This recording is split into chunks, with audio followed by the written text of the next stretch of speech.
my pleasure to introduce Eleanor Goblirsch. Eleanor comes to us from Minneapolis, and she is a biochemistry chemistry major. So we've worked together on some medicinal chemistry tutorials, which is always a fun thing where we can challenge students to really search what interests them and to teach us stuff. So I really appreciate the opportunity to learn from her. I saw some of these talks. There's cool graphics that I hope to learn how to do from her, because I do not know how to do them. And then she'll be happy to answer questions. And she's looking for work right now, right? And that's going fantastic. We're all very excited. But for now, I wanted to stress out a little bit more before. But let's welcome her.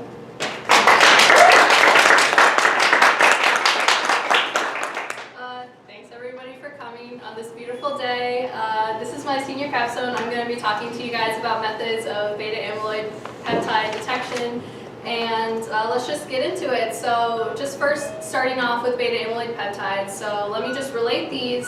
They're a hallmark of Alzheimer's disease. So I'm first going to talk to you a little bit about Alzheimer's disease. So about the history of Alzheimer's disease, Dr. Alzheimer began noticing changes in brain tissue. He was doing post-mortem dissections, and he found some type of correlation between dementia-like symptoms and what he was finding in the brain tissue. So he was finding abnormal clumps and tangled bundles of fiber.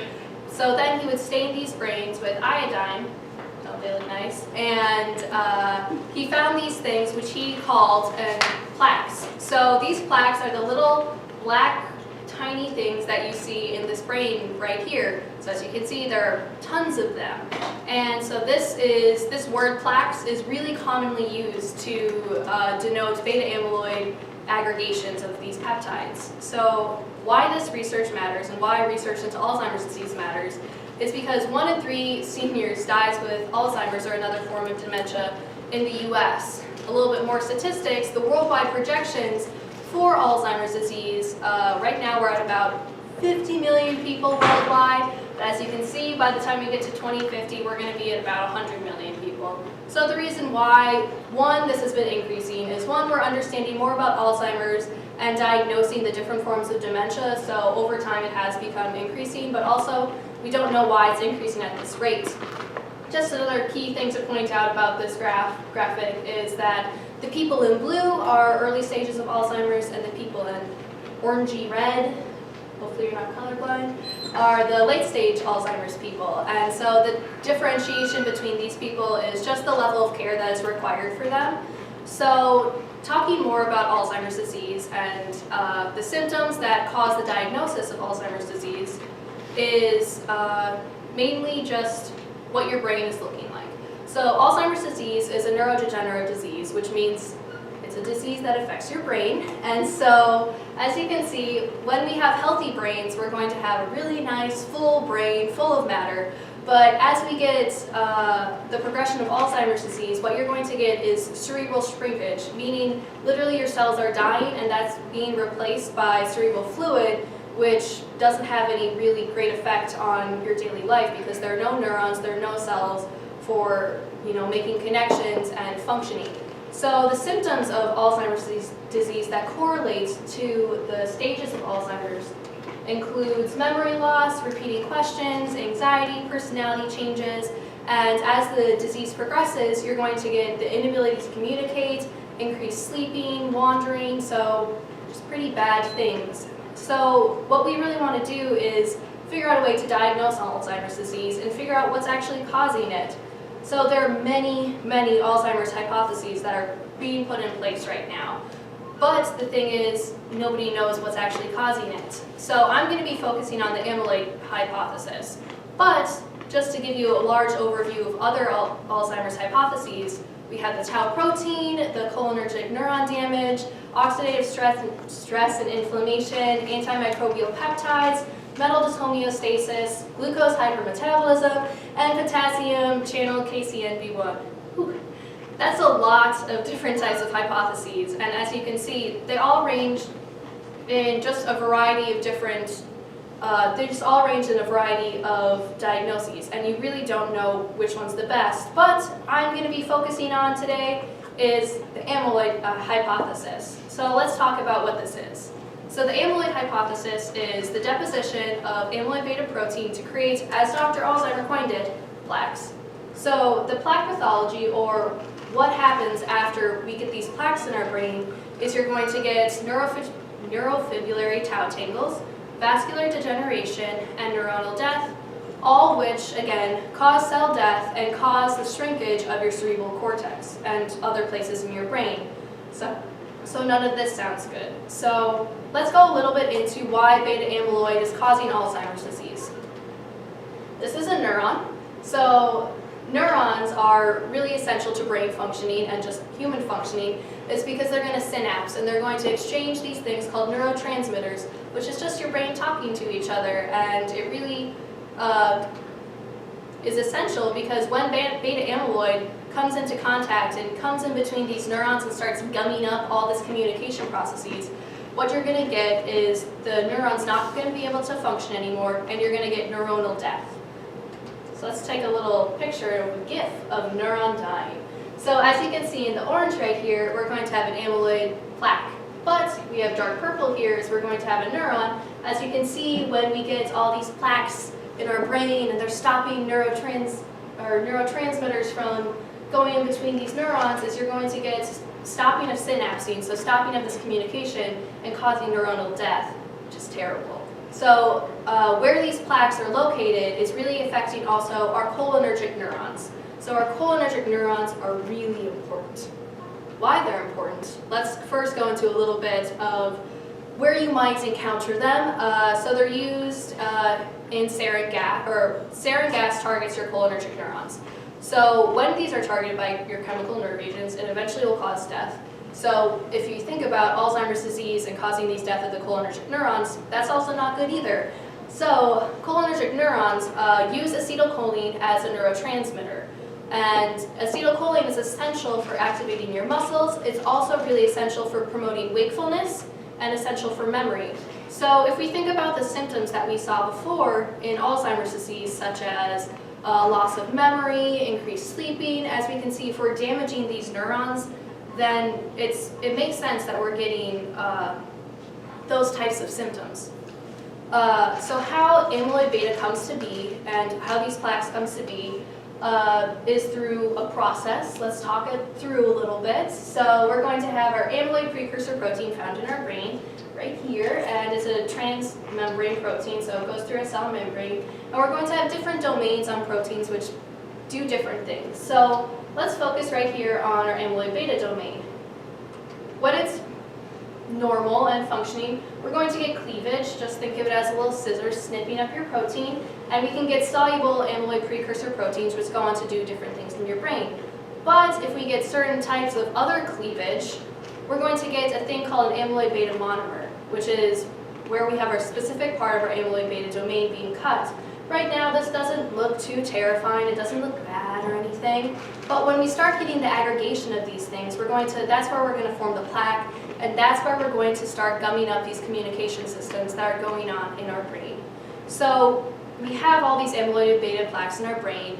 It totally makes sense that we want to do some type of treatment for Alzheimer's disease to somehow get rid of them or just help Alzheimer's disease progression. So goals for treatment of Alzheimer's disease include improving memory, preventing cell death, clearing the amyloid beta plaque, and stabilizing tau protein. So as you can see, all these things seem pretty, like you could do them, yeah. But the thing is, the treatments that are being put in use right now, there are only 2 current small molecule approaches that are approved by the FDA that have passed through phase 3 clinical trials, which means that they have some type of therapeutic effect on Alzheimer's and that they're somehow alleviating symptoms of Alzheimer's disease. So these 2 current small molecule approaches include acetylcholinesterase inhibitors. If we remember talking about those cholinergic neurons and their acetylcholine as their neurotransmitter, what this is doing is preventing the cleavage of the neurotransmitter, so you're getting more of the neurotransmitter, which is helping your brain communication. The second one is called Memantine. So Memantine functions a little bit differently. It's going to function as a blockade for NMDA channel, which is a glutamate receptor, which is just broadly involved in brain function. As you can see from both of these, I didn't touch on amyloid beta in either one of these drugs. So this is grounds for rejection of the amyloid beta hypothesis, is because right now there's no amyloid beta drugs that have passed through phase 3 clinical testing. There have been so many to come close to it, but nothing is, one, having any therapeutic effects. It may be clearing the amyloid beta, it may be somehow inhibiting the cleavage of the amyloid beta, but it's actually not having any therapeutic effects. That's why none of them are actually doing anything. However, despite the rejection of amyloid beta being targeted for small molecule approaches, I think it'd still be of some use for the treatment of Alzheimer's disease, or just early identification of these amyloid beta plaque formation. So one, you can think about new ways of plaque inhibition if you still want to go small molecule approach or some other type of approach to stop this amyloid beta plaques from forming. But what I think is really essential is early detection of Alzheimer's disease and early detection of this protein, because there's also a hypothesis that if we were able to detect Alzheimer's disease earlier in earlier stages, then we could totally have a better chance of having a drug being more effective against the Alzheimer's disease. So for the next part of this talk, I'm going to be talking to you about the detection of amyloid beta protein. So there are a lot of fun new ways of detecting amyloid beta protein. So the three that I'm going to be talking to you about are PET scan, blood test, and nanoparticles. However, there are a lot of other ones out there, but I think these ones are a little bit different and a little bit new, and I think they have really great promise for the future of detecting Alzheimer's. Let's talk a little bit about each of them. So PET, if you didn't know what PET stands for, it stands for Positron Emission Tomography. What PET is real-time in vivo imaging. This means that you can take a body or an animal and you can put it into a scanner and you can get real images, real 3D images of what you want to see. It's also a quantification tool. You can quantify whatever protein or thing of interest that you want to see and give it some type of level. PET was first used to detect cancer. So what you did was you drank radioactive glucose. So what radioactive glucose did is you can see where glucose hypermetabolism is located in your body. And a hallmark of cancer is having a higher metabolism, so you can detect where the cancer is located and hopefully figure out where tumors are. But when I'm just in general, PET is a really cool technique. So it's just, once again, it's an imaging method. So what you're doing is, I know it's a little complicated, just an overview is just, you're taking a positron emitting isotope after you drink in a radio tracer. So once again, you have to drink something to be able to see something that's going to be radioactive. And so when we do this, and you're put into a little PET scanner, you're going to create a gamma ray, and you're going to somehow detect the angle at which this gamma ray is being created, and somehow get a full 3D image. And so the type of what you want to do to differentiate different types of PET is it depends on the different types of radio tracers and different diseases that you want to see. So as we saw with cancer, the glucose method is really great for that because then you can see the metabolism of glucose. But if you want to see different proteins, you can have radio tracers that are specific to certain proteins to see. And this is why we're looking at Alzheimer's PET radio tracers. So the goals for Alzheimer's PET radio tracers are a little bit different than the ones for glucose because they're binding to specific proteins that we want to see. So what we're wanting to visualize is we want to see the amyloid beta deposits. So we want a radio tracer that's going to, one, be really effective and really affinitive for your amyloid beta, and two, you wanted to display the areas of high protein content and see where it is in your brain and see where it's being localized. So one of the new hip ways of doing this is through a method called PIPET. PIPET is abbreviation for Pittsburgh Compound B, which is a radio tracer. So this figure right here, it's a lot of color, but let's just go a little bit through it to see so you can understand what you get when you get a PET scan. So right here, along the colorimetric axis, you're going to have a standard uptake of volume. What this is meaning, how much of the drug is being uptaken in your brain. So in the lower, darker colors, in like the purples you're going to have a low standard of uptake of your PIB compound, which means it's not binding to the amyloid beta because there isn't as much. And in a higher, in like the red areas, you're going to have a high standard uptake of volume, which means it's going to have a higher amount of binding to your amyloid beta. So if we see with a healthy person, which is our control, we're going to have a low standard uptake of volume, which means that there isn't as much amyloid beta. But in Alzheimer's disease, as we saw before, amyloid beta is a hallmark of Alzheimer's disease. So if you have it, you probably should have a high concentration. As you can see, we're going to have the red and the yellows, which means we're going to have a higher concentration of amyloid beta in these regions, which is great because the red regions that we see on here correlate to the frontal lobe, which is associated with memory and just higher brain function. And the back of your brain also is the cerebellum, which is associated with motor control. So if we think about Alzheimer's plaques being in those specific places and affecting memory, it totally shows in the symptoms of Alzheimer's disease. So PIB does have clinical detection method, clinical applications in Alzheimer's disease. So PET applications, if we want to apply this in a clinical setting, you can measure the efficacy of a drug. So let's take a person, let's give them an Alzheimer's drug. First, let's measure them without having any drug. We can see what they look like, what their brain looks like before.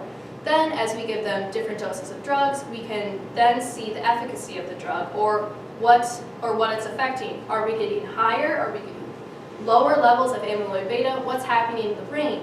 We can then also visualize your Alzheimer's progression and see, is this actually, are you developing a higher concentration of amyloid beta as your disease progresses? But also, this is a really great way to confirm other methods of detection as well, because this has been shown, this specific compound has been shown to have really great efficacy for PET. This specific compound was also used to validate blood tests. So blood tests are widely used tests. They're used to detect diabetes, heart disease. What's really special about these and what really needs to happen is they need to be sensitive to blood biomarkers. It has been previously thought that there weren't amounts of amyloid beta in your blood, but as technology has increased and we've gotten more knowledgeable, we can actually detect small amounts of amyloid beta protein in your blood.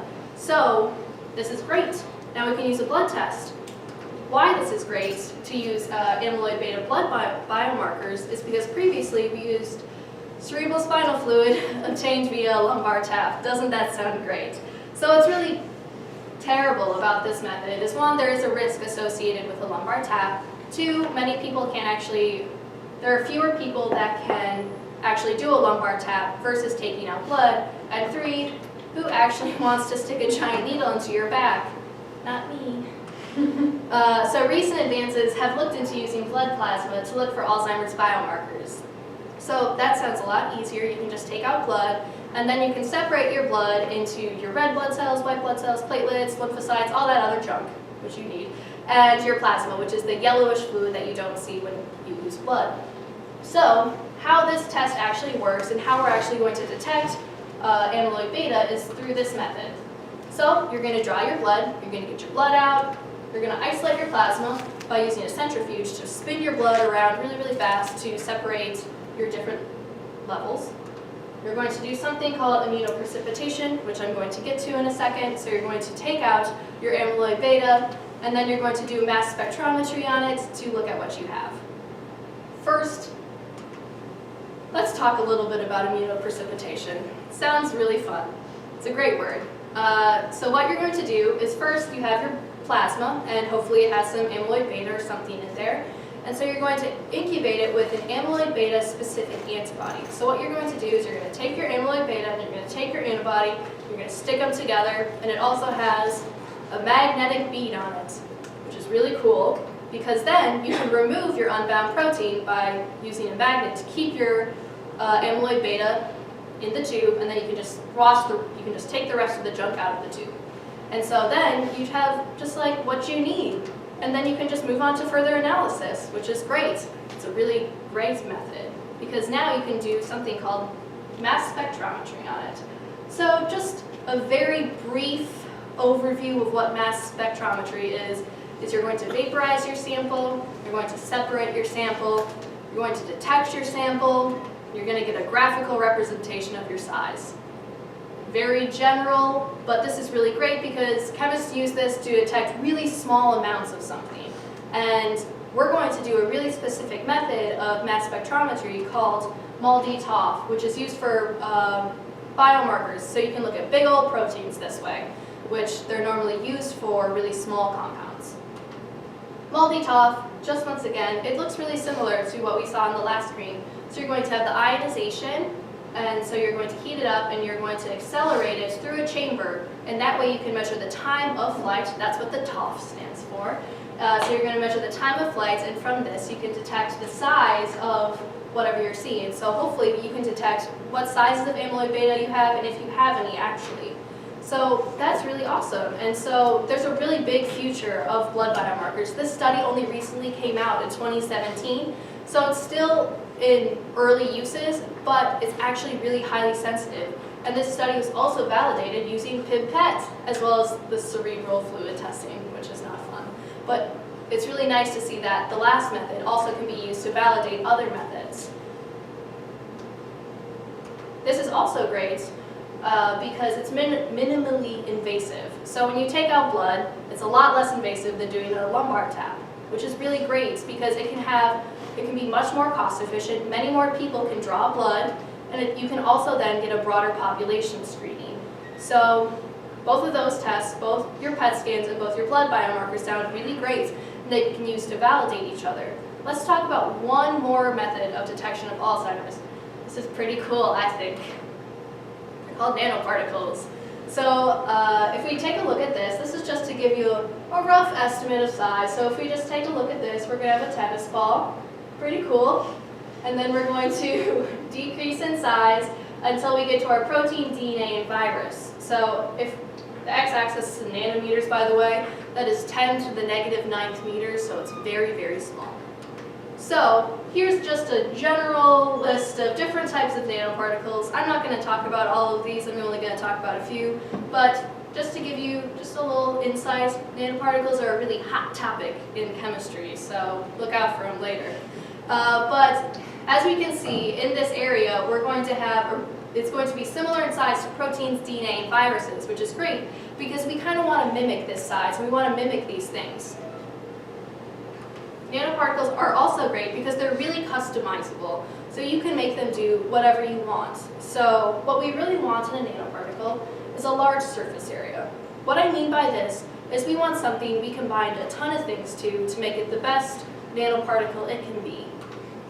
So things like we want to add on targeting ligands. This means that we want to take our nanoparticle and we want to get it to a certain place and bind to a certain thing. This is why we're going to use targeting ligands.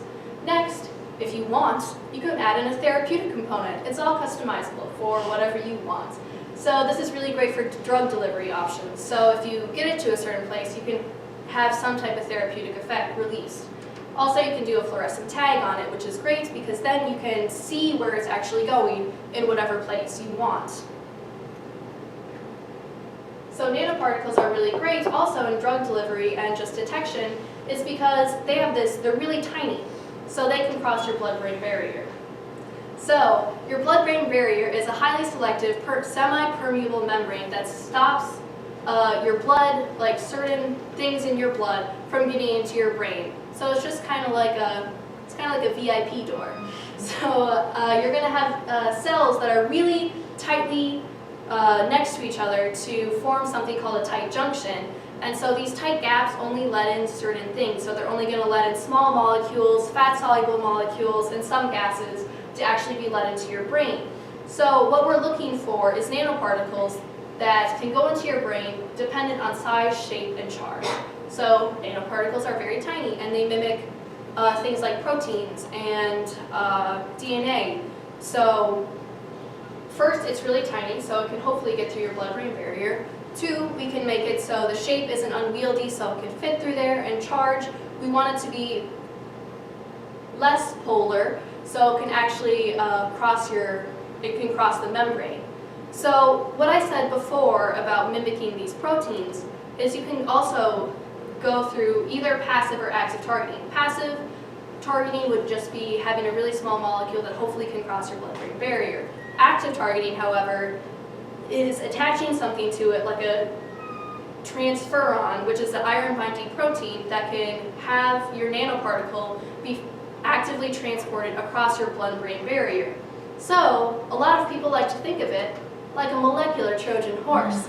So if we think of it, the nanoparticle is, with its little proteins, is your little horse. And then it gets moved in to your city/brain, and it releases whatever it needs, just like the Trojans. So more about inorganic nanoparticles. What I'm focusing on is inorganic nanoparticles, and why they're great is they have a large binding capacity. It's really great because you can they also have a lot of magnetic properties, and magnetic properties are really great for allowing molecular assembly of these because they're really small, and so you can apply an external magnetic field to better help you build these things. And also, inorganic metals are relatively inert in your body. I say relatively inert because they're kind of inert depending on what size and what metal that you're actually putting into your body. For example, gold. Gold is great. Gold is relatively inert in your body. If you have like a big amount of it, it's not really going to do much. The smaller you get, the more toxic you get, but aside from that point, gold nanoparticles are really great. They've been clinically used in the treatment of rheumatoid arthritis, and they're also one of the most widely studied nanoparticles with new clinical applications. So they're really great because they show a high diagnostic potential as well as a therapeutic potential lying in photothermal therapy, which I'll get to in a couple slides. So one paper that I found that was really, really interesting was about gold nanoparticles for Alzheimer's disease. So let's talk a little bit about how they built their nanoparticle. So you have a gold nanorod, which is your gold nanoparticle, looks like this. And you're going to attach a polyoxometalate to it. And what this is going to do is it's going to enhance your anti-aggregation efficiency. So what we're targeting is the amyloid beta. And if it doesn't aggregate, hopefully, we don't get those plaques. So hopefully the POMs can prevent this. As well as an amyloid beta targeted inhibitor. So again, we want to target it to specific proteins, and so we want to target it to the amyloid beta. And then also they added a fluorescent tag onto it to see where it actually went. So the way this functions, and one is just by binding to it and fluorescing. The second way is through a way called photothermal killing. Photothermal killing, in a broad sense, is the light to heat conversion. So it's the ability to turn near infrared light into a dissolution of the bonds around it. So what we're having our nanoparticle go into our brain, hopefully, and you hit it with near infrared lights. The reason why you use near infrared light is because it's really great for deeper tissue penetration because it has a longer wavelength. And so hopefully you're going to get some type of local heat generation, which is going to dissociate the fibrils from each other of your plaque. So hopefully you're going to get denaturing of proteins. Gold has shown a really great potential for this application.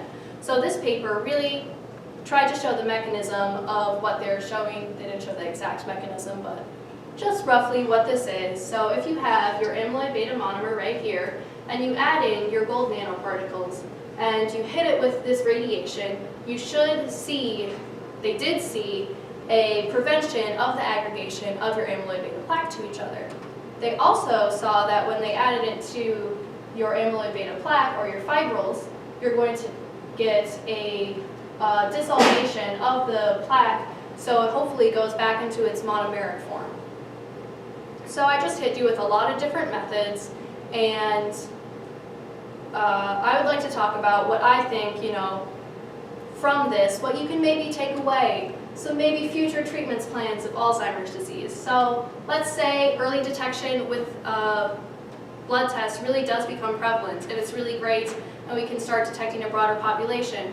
Hopefully then we can use confirmation using PET scans or MRIs or tools that are also really highly valid. And then you can somehow do some type of inhibition of aggregation. So this is just a rough thing. There's so many different treatments of Alzheimer's disease that are being put out on the daily. and hopefully somebody will find something that we can actually target. To give you a little bit of summary, just in case you forgot, amyloid beta plaques are a hallmark of Alzheimer's disease. So amyloid beta correlates to Alzheimer's disease. Early detection is crucial for effective treatment. So we really wanted to detect these proteins in their early stages so we can actually have effective treatment against them, or else we don't stand a chance. So the way we do this, hopefully, will be through PET scans, blood tests, nanoparticles, which are really the emergent ways for Alzheimer's detection. So just remember, Alzheimer's research should really be funded because it's a really prevalent disease that really needs help. On that being said, I'd really like to acknowledge Stefan Debert for listening to so many of these talks and wild methods of Alzheimer's inhibition and detection through all of my medicinal chemistry courses, just the chemistry department overall, all of my classmates and professors who have helped me along the way, especially to the senior chemistry seminar class because they've listened to this a bunch and hopefully they're experts by now, as well as Dr. Dave for listening to this as well. Lawrence University Interlibrary Loan requested so many papers and I feel kind of bad for them. And just to my parents for supporting me through my science career. And once again, just thanks, and I would love to take any questions that you have about this.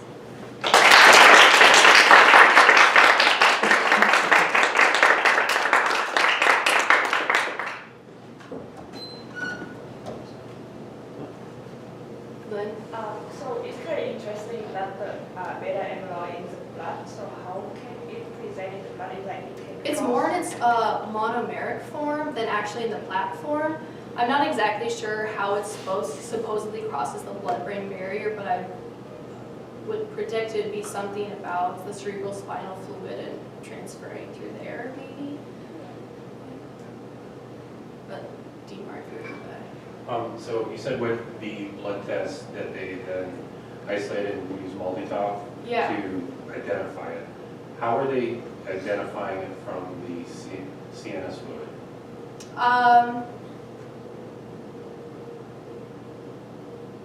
I don't know. I would suspect that the form that is in the cerebral spinal fluid would be larger. So I'm not sure if the size of the plaque or if the size of the protein would be easier to detect via some type of high-level microscopy that we might have had before, like really specific levels of spectrometry. Next. Once it gets back in the monomeric form, how would you clear that out of the There's a head? lot of different, you could do some type of drug that specifically binds to it, you could do antibodies, you could do nanoparticles. Once it gets back into its monomeric form, I think, one, you have to clear it, but as being shown by previous studies, the clearance of the protein doesn't always correlate to any therapeutic effect. Does it cross the blood-brain barrier by itself, or would you have to help it cross it? I think you'd have to help it cross it. Yeah, I think you would, for some clearance. Do you have structure for that Pittsburgh PID? Yeah, it's the one that I showed for that. It has a, it's a carbon isotope actually. Really? So, it's not a fluorine like in previous works that have been shown to be effective against Alzheimer's. Okay. Like, so you have to make it really quick. Yeah, right. So usually, Yeah. the idea with the PET scan is that it's not a drug itself. It's just going to Yeah. basically mimic something that would be incorporated. Like when you do normal PET scans, you're looking for glucose uptake. Yeah, But you're not actually giving it glucose. You're giving it the glucose something that looks like derivative. glucose, but with a weird fluorine that's kind of magically nuclear chemistry-ish. Mhm. Yeah. Very close.